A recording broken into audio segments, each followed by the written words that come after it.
Hello friends, good morning all of you. आज हम एक नया सेशन, नया अध्याय शुरू करने जा रहे हैं। बायोलॉजी सेक्शन से, साइंस से है, जो क्लास 10th के लिए भी इम्पोर्टेंट है और कोई भी अगर कॉम्पिटिटिव एग्जाम्स है जिसमें बायो सेक्शन से क्वेश्चन आते हैं उसके लिए भी इम्पोर्टेंट है। फर्स्ट क्वेश्चन है हीमोग्लोबिन है। ध्यान से देखेंगे, क्वेश्चन कह रहा है हीमोग्लोबिन क्या है। तो हीमोग्लोबिन वसा है, फैट है, प्रोटीन है, लिपिड है या सभी। अब एमसीक्यू क्वेश्चंस है, इसमें से बताना है हीमोग्लोबिन क्या है। तो इसका आंसर बनेगा प्रोटीन। आप जानते हैं हीमोग्लोबिन ब्लड का मेन कंपोनेंट्स है, मुख्य अवयव है जो आरबीसी में पाया जाता है और हीमोग्लोबिन के कारण ही ब्लड का, रक्त का जो रंग होता है वो लाल रंग का, रेड कलर का होता है। दूसरा क्वेश्चन है रक्त होता है, यानी रक्त का जो माध्यम है, मीडियम है, वो आपको बताना है कि रक्त या ब्लड जो है अम्लीय है, क्षारीय है या दोनों होता है। अम्लीय क्षारीय दोनों होता है या इसमें से कोई नहीं है, नॉन। तो रक्त जो होता है वो क्षारीय होता है। इसका आंसर बनेगा B number option. Third question है आरबीसी की कमी से निम्न रोग होता है। अगर ब्लड में आरबीसी की कमी हो जाती है तो उसमें उसके कमी से कौन सी बीमारी होगी आपको बताना है। इसमें है एनीमिया, हैजा, रिकेट, एड्स। तो इसमें हैजा तो होगा नहीं, रिकेट तो ये विटामिन की कमी से होती है, विटामिन डी की कमी से होती है, और एड्स से किसी पदार्थ की कमी से या विटामिन की कमी से नहीं होती। आपको भी मालूम है यह एक वायरस से होता है जिसका नाम है HIV वायरस। तो ये सेक्सुअल ट्रांसमिटेड डिजीज है, STD डिजीज है, तो इसमें ये नहीं होगा।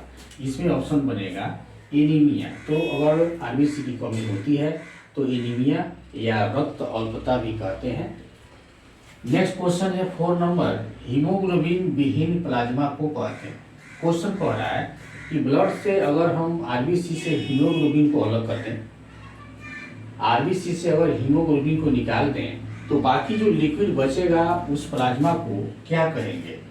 तो ऑप्शन में है सीरम, WBC, RBC, नन, कोई नहीं। तो इसमें आंसर होगा सीरम। सीरम का मतलब होता है अगर ब्लड में हीमोग्लोबिन नहीं होता है उसको सीरम कहा जाता है, और सीरम का यूज कुछ बीमारियों के जांच में होती है। नेक्स्ट है शरीर में पाए जाने वाले जैव उत्प्रेरक पदार्थ को कहते हैं, यानी वैसे पदार्थ जो बायो कैटेलिस्ट होते हैं, है ना, उस पदार्थ को क्या कहते हैं। तो यहाँ पे ऑप्शन में है आरबीसी, WBC, एंजाइम और वसा। तो बायो कैटेलिस्ट यानी जिनके द्वारा शरीर में मेटाबॉलिज्म की प्रोसेस होती है उसको बोलते हैं एंजाइम।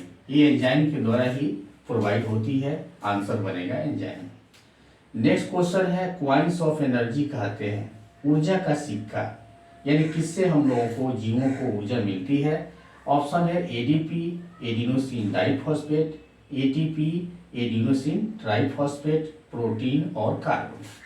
तो क्वाइंस ऑफ एनर्जी एटीपी को कहा जाता है और ये माइटोकॉन्ड्रिया में बनता है। तो माइटोकॉन्ड्रिया में एटीपी का निर्माण होता है, यानी क्वाइंस ऑफ एनर्जी बनती है। इसीलिए माइटोकॉन्ड्रिया को powerhouse of the cell कहते हैं, कोशिका का ऊर्जा गृह। नेक्स्ट क्वेश्चन है वसा का वहन शरीर के अंदर किसके माध्यम से होता है, यानी हमारे शरीर में जो फैट होता है उसका ट्रांसपोर्टेशन किसके द्वारा होता है। लसिका यानी लिम्फ के द्वारा, आरबीसी के द्वारा, लीवर के द्वारा या नन। तो इसमें आंसर बनेगा लिम्फ। लिम्फ का मुख्य कार्य है वसा का ट्रांसपोर्टेशन करना, वसा का वाहन करना। नेक्स्ट क्वेश्चन है वह क्रिया जिसके द्वारा रक्त में उपस्थित छोटे अणु को छाना जाता है उसे कहते हैं, यानी हमारे ब्लड में छोटे छोटे पार्टिकल्स भी होते हैं, कण होते हैं, बड़े भी कण होते हैं जिसको प्रोटीन कहा जाता है। तो छोटे कणों को किसके द्वारा फिल्टर किया जाता है, रक्त से बाहर किया जाता है। तो उस प्रोसेस को क्या कहते हैं। तो इसका ऑप्शन बनेगा डायलिसिस, उत्सर्जन, श्वसन, नन। इसमें आंसर होगा डायलिसिस।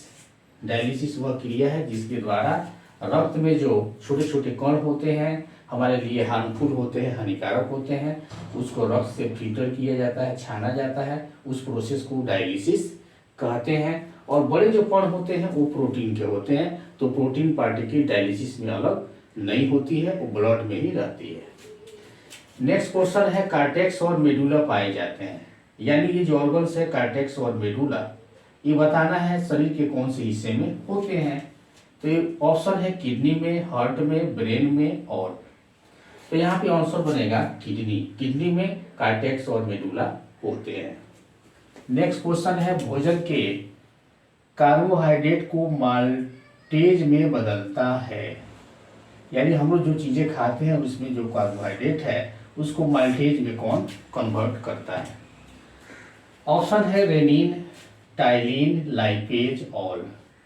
रेनिन जो होती है एक कार्बोहाइड्रेट को माल्टेज में नहीं बदलती है, और जनरली रेनिन जो होती है ये बच्चों के, है ना, ये जो चाइल्ड होते हैं जो दूध पीते हैं उनमें ये रेनिन ज़्यादा पाई जाती है, क्योंकि रेनिन का मुख्य कार्य है दूध में जो प्रोटीन होता है ना उसको डाइजेस्ट करना।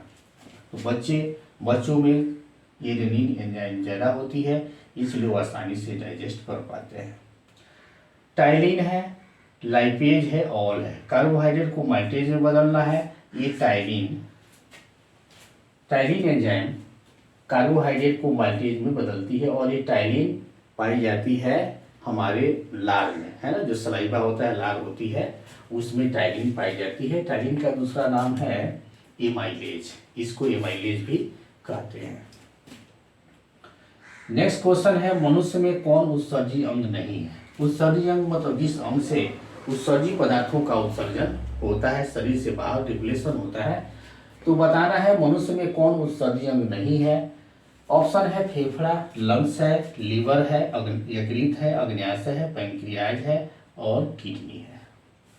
तो इसमें उत्सर्जी अंग नहीं है, नहीं बताना है। तो फेफड़ा तो है, लीवर भी है, किडनी भी है, पैंक्रियाज नहीं है, ये उत्सर्जी अंग में नहीं आता है, क्योंकि ये उत्सर्जी पदार्थों का उत्सर्जन नहीं करती है। नेक्स्ट है, नेफ्रॉन में प्याले जैसी रचना होती है। नेफ्रॉन में एक रचना होती है जो कप जैसी, प्याले जैसी होती है, बताना इसमें उसका नाम क्या है। तो उसका नाम देख लेते हैं, वोमेन संपुट, हेलने का चाप, हेलने लूप, ग्लोमेरुलस और नन। इसमें ऑप्शन बनेगा वोमेन संपुट। नेक्स्ट क्वेश्चन है, शरीर में प्रोटीन और अमीनो अम्ल के विखंडन से बनता है। अगर प्रोटीन और एमिनो एसिड दोनों टूटते हैं तो क्या बनता है, इसमें आपको आंसर करना है। ऑप्शन में है ammonia, urea, uric acid, all. तो इसमें अमोनिया तो बनेगा ही, प्रोटीन टूटेगा, यूरिया टूटेगा, यूरिया बनेगा ही, जो चीज़ें हम लोग खाते हैं अमोनिया बनता है, यूरिया बनता है, और यूरिया है तो यूरिक एसिड भी बनता है, यानी इसमें ऑप्शन तीनों बनेगा। तो ऑप्शन होगा ऑल, यानी अमोनिया भी बनता है, यूरिया भी बनता है और यूरिक एसिड भी बनती है। नेक्स्ट क्वेश्चन है, हीमोग्लोबिन को लाल रंग देता है। ब्लड, रक्त का जो रंग होता है वो रेड कलर का होता है, वह हीमोग्लोबिन के कारण ही होता है। और बताना हीमोग्लोबिन में वो कौन सा ऐसा तत्व है, पदार्थ है, जिसके होने से उसका रंग रेड कलर का होता है। ऑप्शन में है लोहा, तांबा, मैग्नीशियम, नन। तो याद रखेंगे इसमें लोहे की उपस्थिति के कारण हीमोग्लोबिन रेड कलर देता है। नेक्स्ट है, दोहरा परिसंचरण किसमें नहीं पाया जाता है, इसमें नहीं बताना है। तो डबल सर्कुलेशन किसमें नहीं होता है, तो इसमें है मनुष्य, मेढक, पक्षी, बंदर। दोहरा परिसंचरण किसमें नहीं पाया जाता है, तो इसमें आंसर जो बनेगा वो मेढक बनेगा। नेक्स्ट है, किसका अवशोषण पौधे अपने जड़ों से करते हैं। पौधे अपनी जड़ के द्वारा कौन कौन से पदार्थों को खींचते हैं और शोषित करते हैं? ऑप्शन है नाइट्रोजन, फास्फोरस, जल, और। तो नाइट्रोजन को तो खींचते हैं जड़ों के माध्यम से, फास्फोरस को भी जड़ के माध्यम से ही खींचते हैं, और जल तो आप लोग जानते ही हैं, जल पौधे जड़ के द्वारा ही खींचते हैं। तो इसमें ऑप्शन बनेगा डी नंबर, यानी इन सभी पदार्थों का अवशोषण पौधे जड़ से करते हैं, नाइट्रोजन का, फास्फोरस का, जल का। और पौधे डायरेक्ट जो है ना नाइट्रोजन को एब्जॉर्ब नहीं कर सकते हैं और शोषित नहीं कर सकते हैं, तो नाइट्रोजन को नाइट्रेट में कन्वर्ट करके जो राइजोबियम होते हैं बैक्टीरिया, ये नाइट्रोजन को नाइट्रेट में कन्वर्ट करते हैं, फिर उसको पौधे अपनी जड़ों के माध्यम से खींचते हैं। उसके बाद है पीत कहाँ से स्रावित होता है, यानी जो बाइल होती है, पीत होती है हमारे शरीर में, वो कौन से अंग से निकलती है, उत्सर्जित होती है? ऑप्शन है अमाशय, छोटी आंत, बड़ी आंत, यकृत। तो इसमें आंसर बनेगा लीवर, यकृत। यकृत के द्वारा पाइल का, पीत का स्रावन होता है। नेक्स्ट है ऑक्सीजन का वाहक है, यानी ये जो 4 ऑप्शन है बताना इसमें से ऑक्सीजन को कौन कैरी करता है? WBC तो होगा नहीं, RBC है, लिम्फ है, नॉन है। इसमें आंसर बनेगा बी नंबर, RBC, यानी लाल रक्त कणों के द्वारा ऑक्सीजन को कैरी किया जाता है। हम लोग जब श्वास लेते हैं तो फेफड़े तक पहुंचती है और फेफड़ा उसको ब्लड में मिलाता है, और ब्लड में जो RBC है उस ऑक्सीजन को पूरे शरीर में कैरी करता है ब्लड सर्कुलेशन के द्वारा। तो इस तरीके से ये कुछ क्वेश्चन इंपॉर्टेंट थे। अगर ये वीडियो अच्छी लगे तो लाइक जरूर करेंगे, सब्सक्राइब करेंगे और अपने दोस्तों के पास शेयर जरूर करेंगे। अगर इसमें कोई कमी लगे तो आप कमेंट जरूर करेंगे, क्योंकि आपकी कमेंट का इंतजार रहता है। नेक्स्ट ऐसे ही क्वेश्चन, इंपॉर्टेंट क्वेश्चन किसी भी एग्जाम्स के लिए या बोर्ड एग्जाम्स के लिए हम लाएंगे। आज के लिए बस इतना ही। Take care.